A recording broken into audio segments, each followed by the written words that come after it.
Le 14 décembre dernier, donc, le cyclone Chido a dévasté Mayotte et détruit presque tout sur son passage. Le préfet de Mayotte, que j'ai d'ailleurs souhaité auditionner dans la commission, nous a indiqué que jusqu'à 90% des infrastructures ont été détruites. À cette heure, chers collègues, nous ne connaissons pas encore le nombre de victimes et la commission a souhaité rappeler l'importance d'établir ce bilan. Vous en avez pris l'engagement ferme, Monsieur le ministre.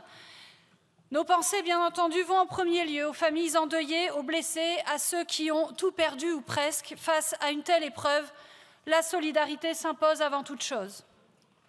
Force est de constater que les mesures d'urgence prises par le gouvernement, les moyens délivrés ne sont pas suffisants pour faire face à la catastrophe. Et Madame la rapporteure vient de le rappeler, une grande partie de la population de Mayotte manque encore d'eau. Nourriture, logement, électricité, moyens de communication, services de santé. Et la tempête d'Ikeledi a empiré la situation. Je veux ici rendre hommage aux services de l'État et à l'ensemble des agents publics qui se sont mobilisés dans les conditions les plus difficiles. La reconstruction de Mayotte doit être lancée sans retard pour que chacun retrouve un toit et que les écoles en particulier puissent fonctionner. C'est une urgence évidente. Et je pense en disant cela aux élèves dont la rentrée n'a toujours pas pu avoir lieu, faute de bâtiments pour accueillir à la fois les sinistrés et les classes. Notre commission a donc été saisie du projet de loi du gouvernement le 8 janvier, l'a examiné dès lundi et mardi qui ont suivi dans un délai très court qui a été justifié par cette urgence. Et nous avons mis à profit les 5 jours qui ont précédé l'examen pour mener, en accord avec Madame la rapporteure, une série d'auditions d'acteurs mahorais en visioconférence afin que nos collègues aient un premier socle d'informations. Cela nous a permis d'échanger avec les représentants du conseil départemental de Mayotte ou encore avec ceux du syndicat, du patronat ou encore avec le préfet de Mayotte. Je tiens à les remercier à nouveau de leur disponibilité. Notre commission a examiné 266 amendements dans un état d'esprit que je qualifierais de constructif et respectueux, même si des débats de fond ont pu, sur certains points, s'exprimer avec force. Nous en avons adopté, en ce qui concerne les amendements 84, inséré 11 articles additionnels dans le projet de loi.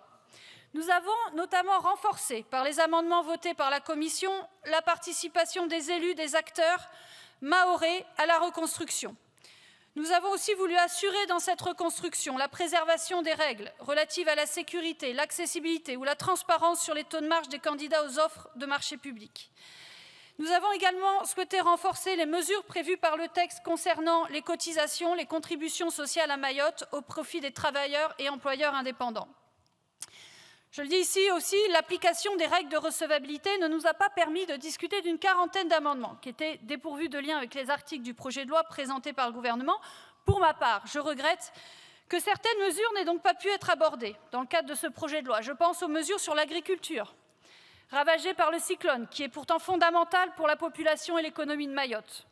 La reconstruction d'un certain nombre d'infrastructures fondamentales pour l'eau, l'électricité, les communications.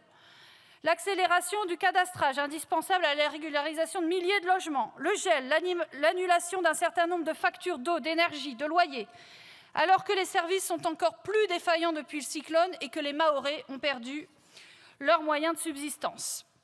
L'alignement de toutes les prestations sociales sur le droit commun dans l'Hexagone ou encore la restauration des écosystèmes forestiers et littoraux qui sont très importants, vous le savez, pour l'équilibre de l'île.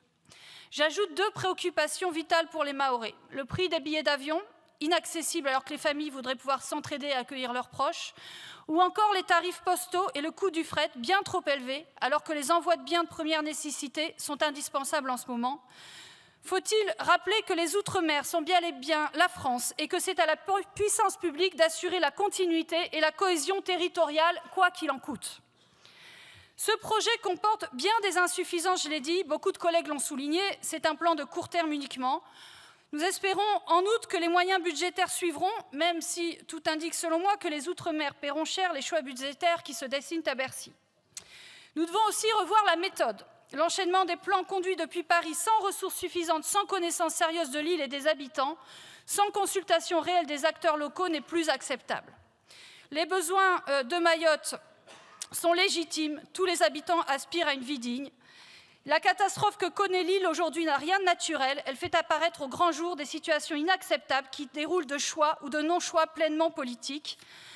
Enfin, je forme le vœu, pour terminer, que nos débats sauront se concentrer sur l'essentiel sans se tromper de cible et apporter à la population mahoraise le soutien qu'elle est en droit d'attendre pour se relever aussi vite que possible de cette catastrophe sans précédent. Je vous remercie.